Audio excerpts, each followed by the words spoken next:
Missy be putting it down. I told y'all mothers, y'all can't stop me now. Ain't no stopping me. Copywritten, so don't copy me. Missy Elliott, l'une des MC féminines les plus célèbres de l'histoire du hip-hop.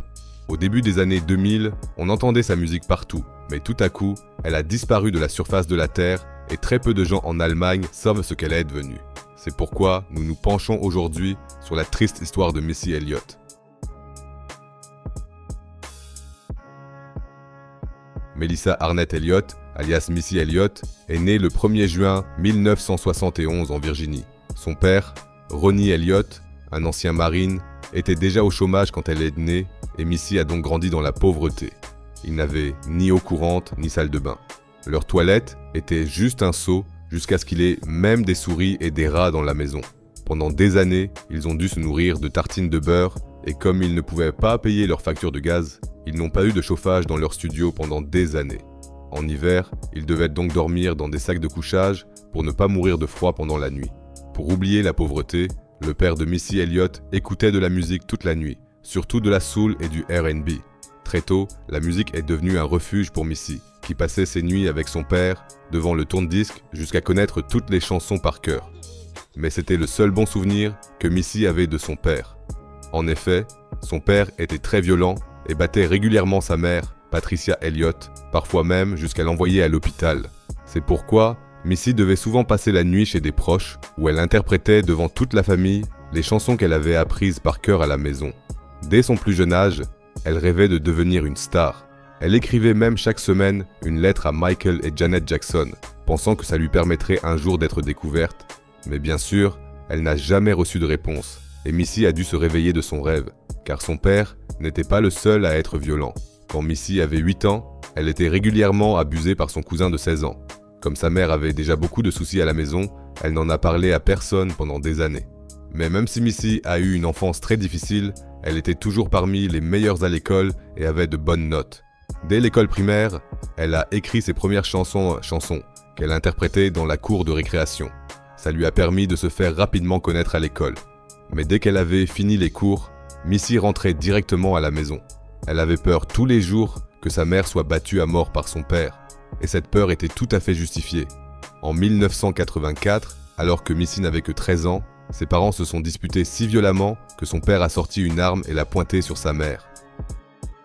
Missy, qui avait super peur, s'est enfuie de l'appart et a couru chez son oncle.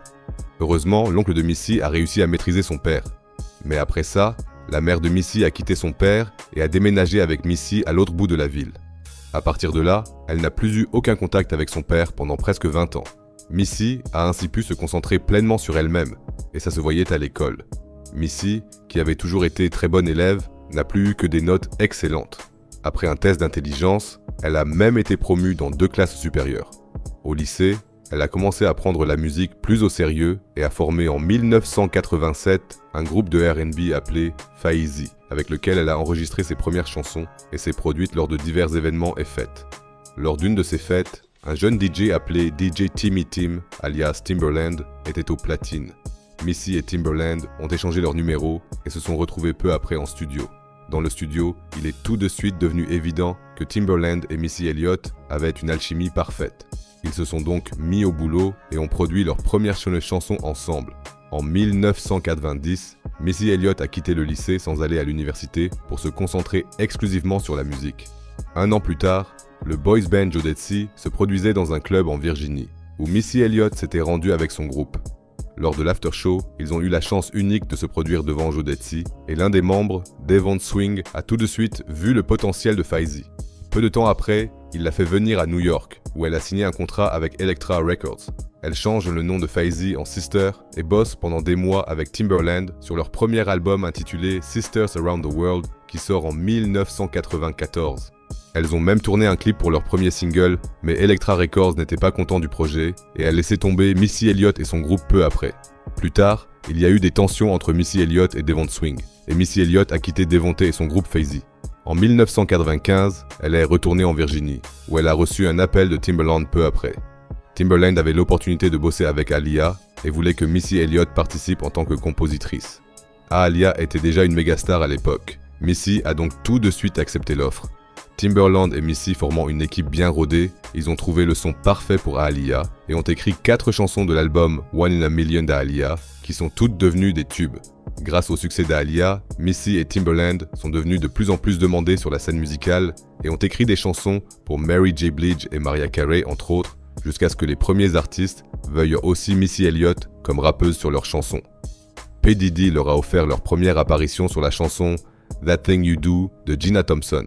Elle a donc fait ses premières apparitions en solo à partir de 1996, a décroché son premier contrat solo et s'est lancée en 1997 dans son premier album intitulé Super Duper Fly. Grâce au son de Timbaland et au flow incroyable de Missy, l'album, qui a été créé en 2 semaines, a été un énorme succès. Il a atteint la 3e place du classement Billboard et a été certifié disque de platine, faisant de Missy Elliott une star du jour au lendemain. Si vous ne connaissez pas cet album, vous devez absolument le découvrir. C'est un vrai classique. En parallèle, elle a bossé avec plein d'artistes et a même eu la chance de travailler avec Janet Jackson, ce dont elle rêvait depuis longtemps. En 1999, elle sort son 2e album, The Real World, qui se classe même dans les charts internationaux. Grâce à la chanson Lady Marmalade, produite par Missy Elliott, elle a remporté son premier Grammy en 2001. Et à partir de là, elle a gagné un Grammy chaque année jusqu'en 2006, ce qui lui fait aujourd'hui 5 Grammys. En 2001, elle a aussi sorti son 3e album, qui s'est vendu à plus de 5 millions d'exemplaires. Les 3 albums suivants ont aussi été certifiés platine et ont fait leur entrée dans les charts mondiaux. Même si Missy Elliott était au top de sa carrière, on a de moins en moins entendu parler d'elle à partir de 2006.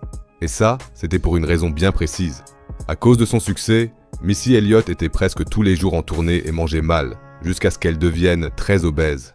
À cause de sa prise de poids, elle avait constamment de l'hypertension et son état de santé se détériorait de plus en plus. Elle s'est donc mise à s'entraîner 4 fois par jour et a réussi à perdre plus de 25 kilos en peu de temps. Mais son état de santé ne s'est pas amélioré, jusqu'à ce qu'elle fasse une crise en 2008 et soit hospitalisée. Là-bas, un médecin lui a diagnostiqué une maladie auto-immune de la thyroïde qui peut être mortelle. Missy a donc dû suivre une très longue chimiothérapie et a disparu de la scène pendant des années. Comme elle l'a dit elle-même, elle ne pouvait parfois même plus tenir un stylo tellement elle avait mal. Mais dès qu'elle allait un peu mieux, elle sortait quelques chansons et annonçait des albums qui étaient malheureusement toujours repoussés. À partir de 2015, Missy a refait surface dans les médias. Elle a notamment fait une performance avec Katy Perry au Super Bowl, a bossé avec plein d'artistes et a sorti quelques singles qui ont bien marché.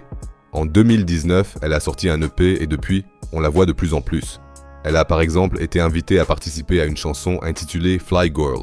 Et si l'on regarde son profil Instagram, elle semble être en meilleure santé. Je l'espère en tout cas, car pour moi, Missy Elliott est l'une des meilleures MC féminines de l'histoire. Qu'en pensez-vous? N'hésitez pas à me le dire dans les commentaires. J'espère que la vidéo vous a plu. Laissez comme toujours un commentaire pour l'algorithme. Restez en bonne santé et à bientôt pour la prochaine vidéo.